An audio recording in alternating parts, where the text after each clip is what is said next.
Hello friends, अभी RRC Kolkata से notice publish हुआ है। ये आप देख सकते हैं, date 6/6/2025।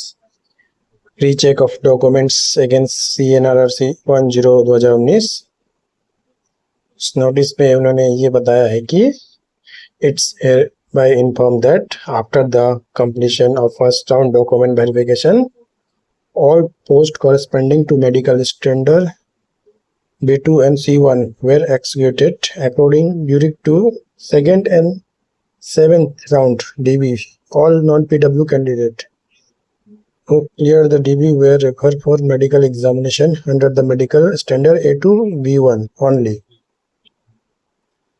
Upon the receipt of the medical fitness and fitness certificate, only candidate declared medically fit under section under standard A2 B1 were considered and already been complete in panel against CNRRC 1/2019।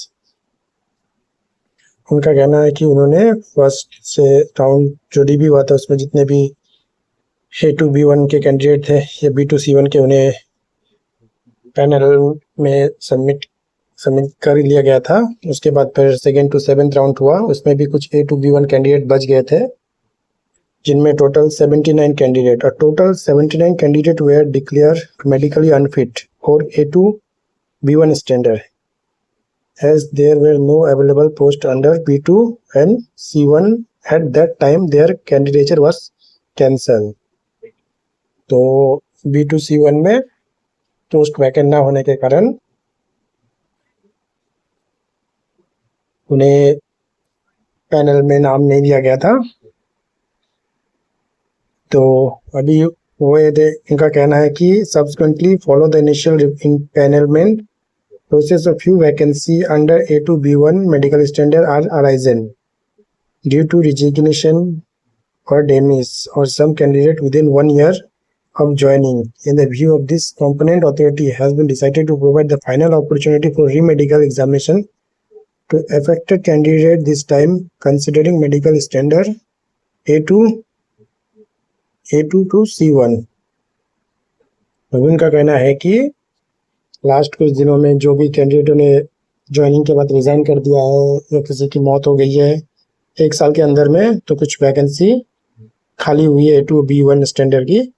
तो ये जो 79 कैंडिडेटों को निकाल दिया था, उन्हें फिर से रीमेडिकल और डॉक्यूमेंट वेरिफिकेशन के लिए फिर से मौका दे रही है, ताकि उन्हें जो भी पोस्ट खाली हुई है A2 B1 C1 में, तो उन्हें वो जॉब दे सके। तो आप देख पा रहे होंगे टोटल 79 कैंडिडेट का उन्होंने लिस्ट पब्लिश किया हुआ है, जिसमें उनका कहना है the above candidate are here advised to report RRC ER office on 18/6/2025। 18/6/2025 को 9:30 बजे से सभी को बुलाया गया है डीबी के लिए। फोटोकॉपी ऑफ क्या क्या इंपोर्टेंट इंस्ट्रक्शन है, photocopy of 2 sets all relevant document, self attested candidate, 10 copies of photograph, bring all original certificate along with the new annexure, the caste certificate or verification. The above mentioned pending candidate fails to appear or walk out for any reason whatever, so on above mentioned date fail to bring any requirement documents, her candidature will remain cancelled and no further chance will be provided. Candidate will be fully responsible for cancellation of his or candidate for the post of level 1 RRC CN09। तो आप देख पा रहे होंगे ये बहुत ही बड़ी खुशखबरी है। B2 C1 में जो कैंडिडेट बच चुके थे या उससे भी लोअर मेडिकल में कुछ कैंडिडेट थे जिन्हें कैंडिडेट कैंसिल होने के बाद भी RRC अभी उन्हें मौका दे रही है फिर से डीबी और मेडिकल के लिए। अगर वो A2 B1 C1 में फिट होते हैं तो उन्हें पैनल में नाम दिया जाएगा। तो यही वीडियो था। अगर आप चैनल पर नए हैं तो चैनल को सब्सक्राइब करें, ज़्यादा से ज़्यादा दोस्तों तक शेयर करें।